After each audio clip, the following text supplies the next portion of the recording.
ஜாதியர் பேச்சு இருக்காது. ஒரே குலம் ஒன்றே குலம் ஒருவன் தேவனா அந்த வாய்ப்பை அகத்திய சன்மாசகம் செய்வது. அந்த ஆற்றல் இருக்கடா எதையும் செய்வோம். ஆணை பெண்ணாகோ பெண் ஆணாகோ அந்த வல்லமைகள் கூட்டு.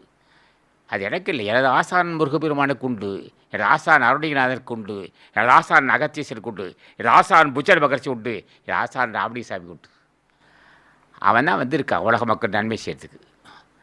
அத்தனை பேரும் எதை செய்வார்கள். ஆகவே ஒரு மனிதன் புண்ணியவனாக வேண்டும். ஆனால் முருகா என்றால் வறுமை இருக்காரா? வறுமை தானே பொய் சொல்கிறான். வறுமை இருக்காரா? முருகப்பெருமான் என்றால் உணவு இருக்கும், உடை இருக்கும், உத்தரவாதம். உணவு உடை வீட்டு வசதி இருக்குண்டா, இத்தனை தருவான். ஒரு மனிதனுக்கு அவசியமானது உணவு உடை தங்கு வசதி. வறுமை இல்லாத வாழ்வு, நல்ல பண்புள்ள மனைவி, பண்புள்ள பிள்ளைகள், நல்ல நட்பு. முருகா என்றால் தகுதி